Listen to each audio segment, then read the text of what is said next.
नमस्ते इन्वेस्टर्स। तो इन्वेस्टर्स इसलिए बोल रहा हूँ क्योंकि जब आपने ये वीडियो को ऑन कर ही लिया है तो इसमें दो या तीन ही चीज़ें हो सकती है। एक तो आप पहले से ही इन्वेस्टमेंट कर रहे हो, या तो दूसरे ऐसे लोग हैं कि जो इन्वेस्टमेंट के बारे में सोच रहे हैं, या तीसरे ऐसे हैं कि जिनका माइंडसेट तो है लेकिन अभी कुछ सोचा नहीं है, लेकिन अगर सामने आ रहा वीडियो तो देख लेते हैं। तो ट्रेडर नहीं बोलूँगा क्योंकि उसके लिए ये वीडियो है नहीं। अगर उस माइंडसेट से कोई आया है तो आप अभी ही ड्रॉप कर सकते हो, कोई दिक्कत नहीं है। तो बेसिकली ये जो वीडियो है ये उन लोगों के लिए है जो सेल्फ एम्प्लॉयड है, सैलरीड है, या छोटा मोटा बिजनेस भी चलाते हैं और कुछ इन्वेस्टमेंट करना चाहते हैं मल्टीपल चीज़ों में, ना कि ओनली स्टॉक मार्केट में। बट शुरुआत करना चाहते हैं या कुछ शुरुआत किया है लेकिन थोड़ा सा मैनेजमेंट का अंडरस्टैंडिंग नहीं है, तो ये उनके लिए बहुत ही सही वीडियो रहेगा ऐसा मुझे लगता है। तो आज हम स्पेसिफिकली कोई स्टॉक मार्केट या किसी भी स्टॉक की बात नहीं करने वाले हैं। आज का जो हमारा एजेंडा है वो ये है कि हम पहले अपना इनकम, अपने एक्सपेंसेस और उससे फिर कैसे इन्वेस्टमेंट को किया जाए इस चीज़ को थोड़ा सा समझ लेंगे। तो बेसिकली आप इसको एक फाइनेंशियल मैनेजमेंट भी कह सकते हो, उसमें कोई दिक्कत नहीं है। तो एक एग्जांपल लेके चलते हैं बेसिकली, जिसमें मैं ऐसा समझूंगा कि जो भी वीडियो देख रहा है ये शायद जो इनकम का आंकड़ा है, एक्सपेंस का आंकड़ा जो मैं पकड़ूंगा, शायद ये आपके लिए अप्रोप्रिएट नहीं होगा, लेकिन आप इससे एक अपना खुद का भी प्लानिंग बना सकते हो। तो मैं ये पकड़ के चल रहा हूँ कि एक ऑन एन एवरेज इनकम ऐसा है कि 50,000 रुपये का टोटल इनकम हो रहा है मंथली, इंक्लूडिंग योर सैलरी। आपने कुछ रेंट आउट किया है, कुछ है आपके पास फ्लैट वगैरह, या आपके पास कोई अन्य कारणों से भी पैसा आ रहा है, जैसे छोटे मोटे कोई काम कर रहे हो, कहीं पे फ्रीलांसिंग का काम चल रहा है, तो कुछ एक 50,000 आपके अकाउंट में आ रहे 30 तारीख को या 31 को। और उसमें से ऐसे पकड़ के चलते हैं कि 30 तारीख के बाद 10 तारीख तक एक 30,000 रुपये का आपका खर्चा हो रहा है। अभी इसमें दो चीज़ें मैंने कंसिडर की है।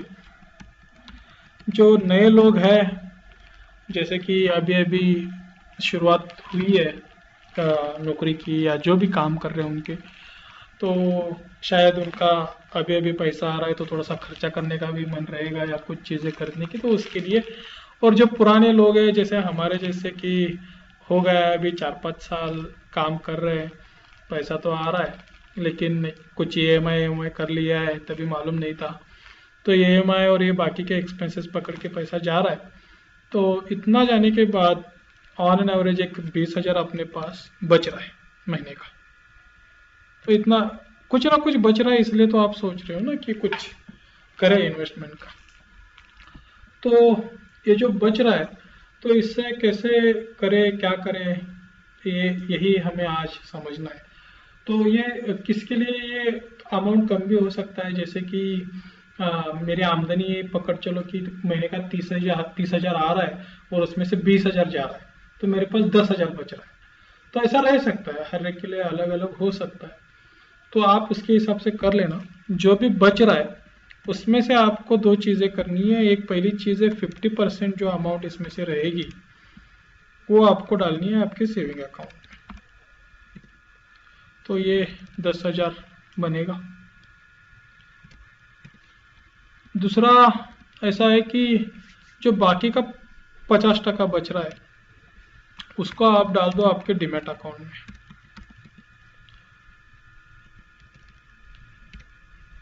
अभी क्या हुआ, जो भी बचा, जैसे कि कोई 1 लाख का इनकम है और उसका 50,000 का एक्सपेंसेस है, या 80,000 60,000 का एक्सपेंस है पकड़ के चलो, तो उसके पास 40,000 बचेंगे।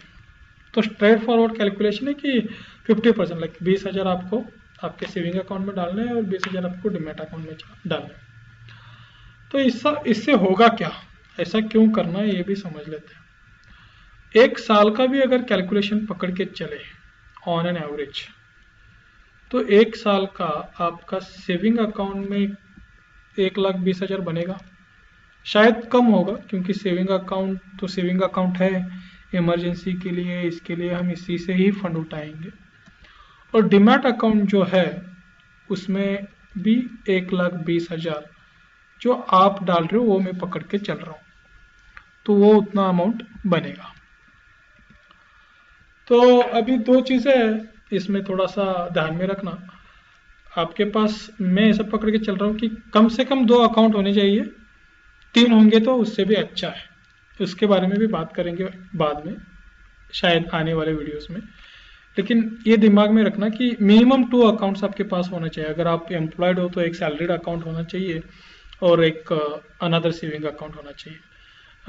अच्छे बैंक में निकालना, जो भी ऑनलाइन प्लेटफॉर्म्स है, यूपीआई अकाउंट्स जहाँ पे कनेक्ट कर सकते हो, उसका यूटिलाइजेशन थोड़ा सा आपको ये ट्रेडिंग में भी करना पड़ेगा, तो आसानी रहेगी।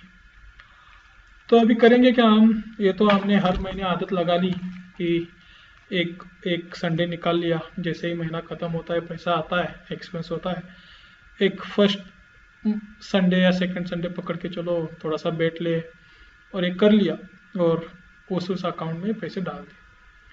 तो जब भी आपको इमरजेंसी पड़ेगी आपको इस अकाउंट पे फोकस करना है। तो कोई ये सोचेगा कि नहीं मैं तो सारे डीमैट अकाउंट में भी पैसा रखता हूँ और फिर लगेगा तो वहाँ से निकालेंगे। तो देखो, इन्वेस्टमेंट की जर्नी में यही समझना है, आपके पास जो भी पैसा आ रहा है वो सभी एक ही जगह पे नहीं रखना है, आपको उसको बाय मार्केट करना है। आज मैं ये बता रहा हूँ कि 50% अमाउंट आप डीमैट में डालो। एक साल बाद हम कुछ अलग भी चर्चा करेंगे, जो सेविंग अकाउंट में बड़ा अमाउंट बना है उसको और थोड़ा सा स्प्लिट करेंगे। तो कोई भी व्यक्ति, जो भी बड़े बड़े इन्वेस्टर्स है, वो सभी, उनके पास जो भी पैसा आता है वो सभी एक ही जगह पे इन्वेस्ट नहीं करते। तो इस चीज़ को ध्यान में रखते हुए ये हम कर रहे हैं। और कभी भी इमरजेंसी आएगी तो इमीडिएटली पैसा लगेगा तो यूज़ करेंगे। डीमैट से कोई पैसा नहीं निकालेगा, चाहे कुछ भी हो जाए। अगर इन्वेस्टमेंट ही बढ़ानी है, अच्छी इन्वेस्टमेंट करनी है, तो ये ध्यान में रखना है कि डीमैट से पैसा हम नहीं निकालेंगे। तो अभी आपने तो 1,20,000 डीमैट में डाला, आपने कुछ बेसिक स्टॉक मार्केट के बारे में सीखा, कुछ मेरे वीडियोस देखे, कुछ बाकी के भी अच्छे अच्छे इन्फ्लुएंसर है अलग अलग प्लेटफॉर्म के ऊपर, उनके भी वीडियोस देखे। मैं यही एक सजेशन दूंगा, आप 1 या 2 लोगों को पकड़ के चलो जो अच्छे तरीके से समझाते, जो शॉर्टकट्स नहीं बताते, जो स्टडी के ऊपर फोकस करते, नॉलेज देने के ऊपर फोकस करते, तो उनको पकड़ के चलो, उनको सुनो। कुछ किताब पढ़ सकते हो तो वो भी करो, तो आपके लिए आसानी रहेगी। छोटा मोटा भी सीख लोगे तो भी अच्छा खासा आप कर लोगे। ऑन एन एवरेज में ये पकड़ के चल रहा हूँ कि जो आपने टोटल इन्वेस्टमेंट दिया है एक साल में, उसके ऊपर आप 10% अर्न कर रहे हो। मतलब आप तो हर महीने 10-10 हज़ार ही डाल रहे हो, लेकिन मैं ऐसा पकड़ के चल रहा हूँ कि ये 10-10 हज़ार डालते हुए, जैसे आप स्टॉक मार्केट में इन्वेस्ट कर रहे हो, टोटल जो 1,20,000 आपका इन्वेस्टमेंट जा रहा है at the end of year, उसके ऊपर 10% आप कमा रहे हो या अर्न कर रहे हो, प्रॉफिट कर रहे हो, जो भी है। तो वो एक 12,000 का अमाउंट हो जाएगा आपका एडिशनल। तो अभी कोई ये बोलेगा कि मैं तो एफडी कर लेता हूँ या कुछ बाकी की चीज़ें कर लेता हूँ जहाँ पे मुझे आसानी से पैसा मिलेगा। तो सबसे पहली बात तो एफडी में आपको पैसा, आप तो 1,20,000 वन स्ट्रोक में नहीं डाल पाओगे, और डालोगे भी तो भी मेरे ख्याल से अभी 6% कुछ तो चल रहा है, इनकम टैक्स वगैरह लग गया तो वो भी कट जाएगा और 3-4% हाथ में आ जाएगा। लेकिन वो भी कोई बात नहीं है, परसेंटेज का तो छोड़ दो। बात यह है कि यहाँ पे नॉलेज की बात है। बेसिकली नॉलेज की क्या बात है कि जब आप मंथली 10,000 डाल रहे हो, आप स्टॉक मार्केट को भी देख रहे हो, आप चीज़ों को भी समझ रहे हो, और आपकी नॉलेज बढ़ती जा रही है।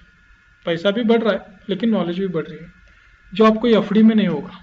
या आपके कोई दोस्त के पास स्कीम है जो महीने को 5% देने के लिए तैयार है। वैसे तो 5% देने वाले सब लोग, मतलब अभी क्या हुआ है सबको मालूम है, लेकिन वो लोग आपको कोई नॉलेज नहीं दे पाएंगे, या कोई एफडी भी आपको नॉलेज नहीं दे पाएगी। स्टॉक मार्केट में आप थोड़ा थोड़ा डालते जाओगे तो नॉलेज भी मिलेगा। हाँ, लेकिन कोई अगर इस उद्देश्य से वीडियो देख रहा है कि मैं 10,000 डालूंगा और अगले दिन 2 लाख निकालूंगा, तो भाई साहब मुझे माफ़ कर देना, ये पॉसिबल है नहीं। पॉसिबल है भी तो वो 2 लाख रातों रात में भी निकल जा सकते हैं, वो भी पॉसिबिलिटी उसको पकड़ के चलनी चाहिए। तो ये बेसिक फंडा है इसको समझ लो कि जो भी आ रहा है उसमें से एक्सपेंस करके जो भी बच रहा है उसको स्प्लिट करो, बैंक अकाउंट्स भी खुलवा लो अगर नहीं है तो, और ये धीरे धीरे धीरे करके इसको बिल्डअप कर लेंगे। एक चीज़ हमेशा ध्यान में रखना, कोई भी एम्पायर खड़ा हो रहा है ना तो टाइम लगता है बस, और जो भी एम्पायर खड़ा कर रहा है ना उसका सबसे पहला जो फोकस रहता है ना वो बेस पे रहता है। और मैं समझता हूँ अगर आपको इन्वेस्टमेंट की जर्नी शुरू करनी है तो ये उसका बेस है। पहले ये करना सीख लो, इमोशन पे कंट्रोल करना सीख लो, ये यहाँ से आएगा। एक बार ये करना सीख लिया तो फिर आगे जाके बात करेंगे कि स्टॉक मार्केट में कैसे एंट्री करनी है, कौन से डीमैट अकाउंट अच्छे हैं, कैसे स्टॉक्स को सर्च करने हैं, कौन सा ट्रेडिंग पैटर्न आपके लिए अच्छा रहेगा। ये सारी चीज़ें भी धीरे धीरे धीरे डिस्कस करेंगे। मीनवाइल आप चाहते हो तो दूसरों को भी वीडियो देखो, लेकिन मैं ये आपको सजेशन दूंगा कि ये बेसिक फंडा एटलीस्ट ये महीने का जब भी आपका इनकम आएगा या जब भी आपके एक्सपेंसेस ख़त्म होंगे तो एक दिन बैठ के थोड़ा सा इसको शुरू करो।